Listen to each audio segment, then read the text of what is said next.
ಪ್ರತಿ 5 ನಿಮಿಷಕ್ಕೆ ಒಮ್ಮೆ ಚಿನ್ನ ಬೆಳ್ಳಿಯ ದರ ಏರಿಳಿತ ಆಗ್ತಾ ಇರುವಂತದ್ದು. ಮೊದಲೆಲ್ಲ ದಿನಕ್ಕೊಮ್ಮೆ ಚಿನ್ನ ಬೆಳ್ಳಿಯ ಬೆಲೆ ನಿಗದಿ ಆಗ್ತಾ ಇತ್ತು. ಈಗ ಪ್ರತಿ ಕ್ಷಣಕ್ಕೊಮ್ಮೆ ಚಿನ್ನ ಬೆಳ್ಳಿ ರೇಟ್ ಬದಲಾಗ್ತಾ ಇದೆ. ಜಾಗತಿಕ ಮಾರುಕಟ್ಟೆಗೆ ಅನುಗುಣವಾಗಿ ಏರಿಳಿತ ಆಗ್ತಾ ಇರುವಂತದ್ದು. ಚಿನ್ನ ಬೆಳ್ಳಿ ಬೆಲೆ ಏರಿಳಿತಗಳು ನೋಡಿ, ದಿನಕ್ಕೆ ಒಂದು ಬೆಲೆ ನಿಗದಿ ಆಗ್ತಾ ಇತ್ತು ಅಟ್ಲೀಸ್ಟ್. ಈಗ ಪ್ರತಿ 5 ನಿಮಿಷಕ್ಕೆ ಒಂದೊಂದ್ಸಲ ಈ ಚಿನ್ನ ಬೆಳ್ಳಿಯ ಏರಿಳಿತ. ಚಿನ್ನದ ವರ್ತಕರ ಸಂಘದ ರಾಮಾಚಾರಿಯಿಂದ ರಹಸ್ಯ ರಿವೀಲ್ ಕೂಡ ಆಗಿದೆ. ಒಂದು ಚಿನ್ನ ಬೆಳ್ಳಿ ಬೆಲೆ ಏರಿಳಿತಗಳ ಹಿಂದೆ ಏನು ರಹಸ್ಯ ಇರ್ಬೋದು? ಜಾಗತಿಕ ಮಾರುಕಟ್ಟೆಗೆ ಅನುಗುಣವಾಗಿ ಏರಿಳಿತ ಅಂತ ಹೇಳಲಾಗ್ತಾ ಇದೆ. ಇಲ್ಲೇನೋ ಒಂದು ರಹಸ್ಯವನ್ನು ಬಿಚ್ಚಿಡೋದಕ್ಕೆ ಮುಂದಾಗಿದ್ದಾರೆ. ಯಾಕೆ ಹೀಗಾಗ್ತಾ ಇದೆ? ಒಂದು ದಿನಕ್ಕೆ ನಿಗದಿ ಆದರೆ ಫೈನ್, ಬಟ್ ಇಲ್ಲಿ 5 ನಿಮಿಷಕ್ಕೂ ಕೂಡ ಏರಿಳಿತವನ್ನು ಕಾಣ್ತಾ ಇದೆ ಚಿನ್ನ ಬೆಳ್ಳಿಯ ದರ. ಸೊ ಯಾಕಾಗಿ? ಚಿನ್ನದ ವರ್ತಕರ ಸಂಘದ ರಾಮಾಚಾರಿಯಿಂದ ಯಾಕೆ ಹೀಗಾಗ್ತಾ ಇದೆ ಅನ್ನುವಂತಹ ರಹಸ್ಯವನ್ನ ಹೇಳಿದ್ದಾರೆ. ಚಿನ್ನ ಬೆಳ್ಳಿಯ ದರ ಯಾಕೆ ಏರಿಳಿತ, ಇಷ್ಟೊಂದು ಏರಿಳಿತ ಕಾಣೋದಕ್ಕೆ ಏನು ಕಾರಣ ಅನ್ನುವಂತಹ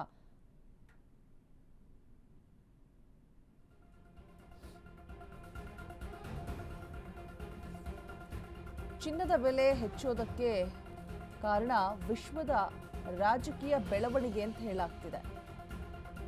ಚಿನ್ನದ ಬೆಲೆ ಹೆಚ್ಚೋದಕ್ಕೆ ಕಾರಣ ಅಮೆರಿಕ ಅಧ್ಯಕ್ಷರ ಧೋರಣೆ ಅಂತ ಕೂಡ ಹೇಳಿದ್ದಾರೆ. ಚಿನ್ನ ಉತ್ಪಾದನೆ ಕುಂಠಿತ, ಪೂರೈಕೆ ಕಡಿಮೆ ಕಾರಣ ಬೆಲೆ ಹೆಚ್ಚಳ ಆಗ್ತಾ ಇದೆ. ಆರ್ಥಿಕ ಸಂಕಷ್ಟದ ಸಮಯದಲ್ಲಿ ಚಿನ್ನವೇ ಸುರಕ್ಷಿತ ಹೂಡಿಕೆ ಆಗಿರುತ್ತೆ. ಚಿನ್ನದ ಹಿಂದೆ ಸಾಮಾನ್ಯರಿಂದ ಹಿಡಿದು ಸರ್ಕಾರಗಳವರೆಗೂ ಕೂಡ ಓಟ ಇರುತ್ತೆ. ಚಿನ್ನ ಬೆಳ್ಳಿ ಖರೀದಿ ಸಂಗ್ರಹ ಹೆಚ್ಚಾಗ್ತಾ ಇರೋದ್ರಿಂದ ಬೆಲೆ ಗಗನಕ್ಕೇರಿದೆ. ಆಕ್ಷನ್ ಕೂಗೋ ರೀತಿಯಲ್ಲೇ ಚಿನ್ನದ ಬೆಲೆ ಹೆಚ್ಚಳ ಆಗ್ತಾ ಇದೆ.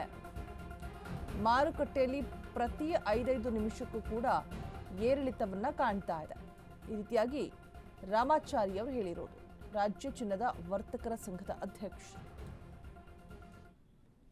ಚಿನ್ನದ ಬೆಲೆ ಏರಕ್ಕೆ ಪ್ರಮುಖವಾದ ಕಾರಣ ವಿಶ್ವದ ರಾಜಕೀಯದಲ್ಲಿ ನಡೀತಾ ಇರುವಂಥ ಹಲವಾರು ಘಟನೆಗಳು. ಅದಕ್ಕೆ ಪ್ರಮುಖವಾದಂಥ ಕಾರಣ ಅಮೆರಿಕ ಸರ್ಕಾರ ಮತ್ತು ಅಲ್ಲಿನ ಅಧ್ಯಕ್ಷರ ಧೋರಣೆಗಳು.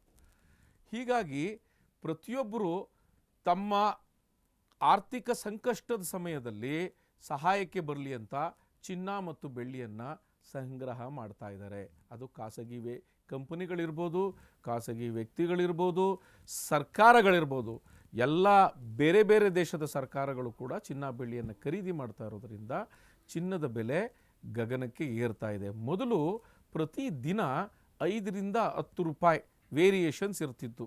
ಮ್ಯಾಕ್ಸಿಮಮ್ ಅಂತಂದರೆ 100 ರೂಪಾಯಿ ಅಂತಂದರೆ ಅದು ದೊಡ್ಡ ಏರಿಕೆ ಆಗ್ತಾ ಇತ್ತು. 6 ತಿಂಗಳಿಗೋ ವರ್ಷಕ್ಕೋ ನಿಧಾನವಾಗಿ ಏರಿಕೆ ಆಗ್ತಾ ಇತ್ತು. ಆದರೆ ಈಗ ಪ್ರತಿ 5 ನಿಮಿಷಕ್ಕೆ ಬೆಲೆ ಏರಿಕೆ ಆಗ್ತಾ ಇದೆ. ಅಂದರೆ ಅದನ್ನು ಪರ್ಚೇಸ್ ಮಾಡೋರು, ನಮ್ಮಲ್ಲಿ ಅದರದ್ದು ಏನು ತಯಾರಾಗ್ತಾ ಇದೆ, ಗಣಿಗಾರಿಕೆ ಆಗ್ತಾ ಇದೆ, ಅದು ಕಡಿಮೆ ಪ್ರಮಾಣದಲ್ಲಿದೆ. ಆಯ್ತಲ್ಲ, ಪೂರೈಕೆ ಕಡಿಮೆ ಪ್ರಮಾಣದಲ್ಲಿದೆ, ಬೇಡಿಕೆ ಹೆಚ್ಚಿನ ಪ್ರಮಾಣದಲ್ಲಿದೆ.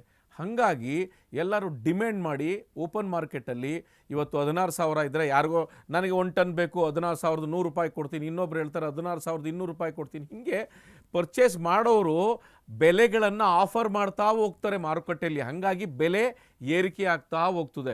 ಯಾರೋ ಒಬ್ರು, ಇವಾಗ ನಾವು ಆ್ಯಕ್ಷನ್ ಕೂಗ್ತೀವಲ್ವ, ಯಾವುದೇ ಒಂದು ಲಿಲಾವು ಅಂತ ಕರಿತೀವಿ, ಆಕ್ಷನ್ ಅಂತ ಏನು ಕರಿತೀವಿ, ಆ ರೀತಿ ಚಿನ್ನದ ಬೆಲೆಯನ್ನು ಆಫರ್ ಮಾಡ್ತಾರೆ. ನಾನು 17 ಲಕ್ಷ ಕೊಡ್ತೀನಿ, 18 ಲಕ್ಷ ಕೊಡ್ತೀನಿ, 20 ಲಕ್ಷ ಕೊಡ್ತೀನಿ ಅಂತ. ಸೊ ಈ ರೀತಿ ಚಿನ್ನದ ಬೆಲೆ ಏರ್ತಾ ಹೋಗ್ತಾ ಇರ್ತದೆ ಆ ಮಾರುಕಟ್ಟೆಯಲ್ಲಿ. ಹಾಗಾಗಿ ಪ್ರತಿ 5 ನಿಮಿಷಕ್ಕೂ ಕೂಡ ಚಿನ್ನ ಮತ್ತು ಬೆಳ್ಳಿ ಬೆಲೆಯಲ್ಲಿ ಏರಿಕೆಯನ್ನು ನಾವು ಕಾಣ್ತಾ ಇದ್ದೀವಿ. ಚಿನ್ನದ ಬೆಲೆ ಏರಕ್ಕೆ ಪ್ರಮುಖವಾದ ಕಾರಣ ವಿಶ್ವದ ರಾಜಕೀಯದಲ್ಲಿ ನಡೀತಾ ಇರುವಂಥ ಹಲವಾರು ಘಟನೆಗಳು. ಅದಕ್ಕೆ ಪ್ರಮುಖವಾದಂಥ ಕಾರಣ ಅಮೆರಿಕ ಸರ್ಕಾರ ಮತ್ತು ಅಲ್ಲಿನ ಅಧ್ಯಕ್ಷರ ಧೋರಣೆಗಳು. ಹೀಗಾಗಿ ಪ್ರತಿಯೊಬ್ಬರು ತಮ್ಮ ಆರ್ಥಿಕ ಸಂಕಷ್ಟದ ಸಮಯದಲ್ಲಿ ಸಹಾಯಕ್ಕೆ ಬರಲಿ ಅಂತ ಚಿನ್ನ ಮತ್ತು ಬೆಳ್ಳಿಯನ್ನು ಸಂಗ್ರಹ ಮಾಡ್ತಾ ಇದ್ದಾರೆ. ಅದು ಖಾಸಗಿ ಕಂಪನಿಗಳಿರ್ಬೋದು, ಖಾಸಗಿ ವ್ಯಕ್ತಿಗಳಿರ್ಬೋದು, ಸರ್ಕಾರಗಳು.